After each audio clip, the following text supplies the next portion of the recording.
Muchos de nosotros tratamos de siempre alegrar a nuestros padres y siempre tratar de honrarlos. Pero a veces, lamentablemente, en medio de ese camino se interpone la necedad.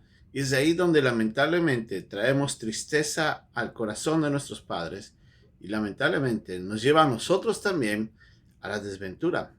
En el pasaje que vamos a aprender hoy día, vamos a ver un principio que es importante, el principio de la sabiduría en la vida del joven y cómo esto puede ser beneficioso para nosotros. Este es nuestra lección de hoy día aquí, en un momento con Dios.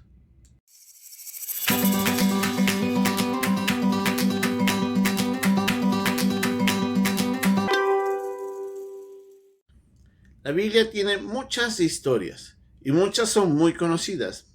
Una de ellas es la parábola del hijo pródigo, en el que la historia nos relata de un padre y dos hijos cuyos corazones habían en sus momentos cambiado lamentablemente la manera como ellos vivían y eso afectó el corazón del padre. Como sabemos en la historia, el hijo menor, cuando estaba aún muy joven, decide pedir al padre la herencia para ir y malgastar todo lo que tenía en la vida. El padre, sin rechazar esta petición, le entrega todo y el joven se va y desgasta todo lo que tenía, lamentablemente, en una vida de pecado. Cuando se encuentra al final de todo esto, cuando se da cuenta de que todo lo que había perdido había sido una desgracia para su vida, y recuerda lo que pasaba cuando vivía en la casa de su padre, arrepentido, decide volver y buscar el perdón de su papá.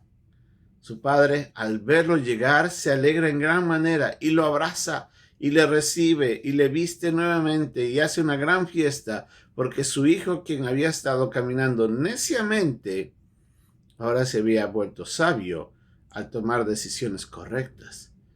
Pero, ¿qué pasaba con el hijo que se había quedado en casa? Al inicio, este hijo había sido prudente.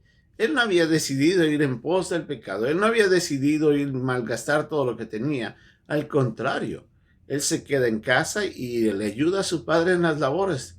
Y es ahí donde vemos de que en ese instante, para el padre, el hijo mayor era un hijo sabio, puesto que había decidido prudentemente y había estado ayudando a su familia. En ese instante el padre estaba feliz. Pero cuando el hijo menor vuelve y se da cuenta el hijo mayor lo que estaba sucediendo, se enoja en gran manera. Porque en primer lugar tenía un corazón malo, ya que en ese instante él decía, ¿cómo puede ser posible de que mi padre haya hecho esto para alguien que haya desperdiciado todo lo que había recibido? Se molesta con su padre y no quiere participar de la fiesta. Y el padre se le acerca y le dice, hijo, ¿por qué estás actuando así? Y el hijo le dice claramente, es porque tú has perdonado a mi hermano y ahora le haces fiesta. Y a mí no me has dado nada. Y en ese instante el padre le dice, hijo, todo lo que tú tenías aquí era tuyo y tú nunca pediste nada. No es que no te he querido dar, sino que tú no me pediste nada de lo que estaba aquí. En ese instante vemos al padre que se entristece cuando mira el corazón sin piedad de su hijo mayor, quien sin misericordia no quería de que el hijo menor haya sido perdonado. En ese momento, el padre ve el corazón de un hijo necio y se entristece. En ambos hijos vemos las dos caras de la moneda, por decirlo así. En un momento el hijo menor fue necio y después actuó suavemente al buscar a su padre y pedir perdón. El hijo mayor al inicio actuó suavemente cuando decide quedarse, pero cuando mira la respuesta del padre en favor del hijo menor, se molesta, le entra envidia y se vuelve necio.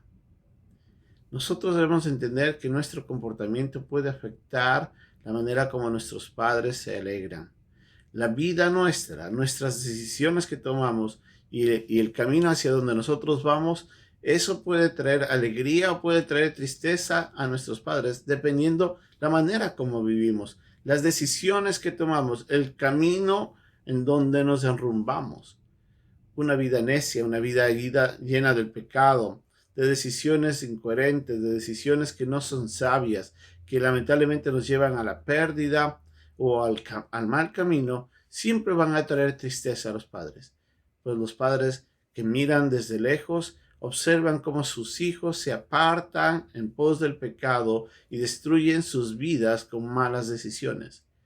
En cambio, un hijo sabio, un hijo que sabe vivir la vida, siempre será alegría a los padres, porque su hijo, al actuar prudentemente, siempre traerá beneficio a su propia vida, las bendiciones llegarán sobre él y obviamente tendrá una vida pacífica, llena de alegrías. Y eso contenta a todo padre. Mucho más cuando los hijos no saben escuchar las recomendaciones de los padres o las direcciones de los padres, el hijo se vuelve necio.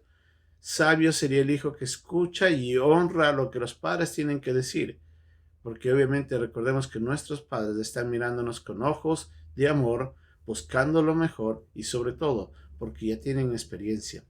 Sabio sería de escucharles y honrarles en la obediencia. Seamos sabios y alegremos el corazón de nuestros padres.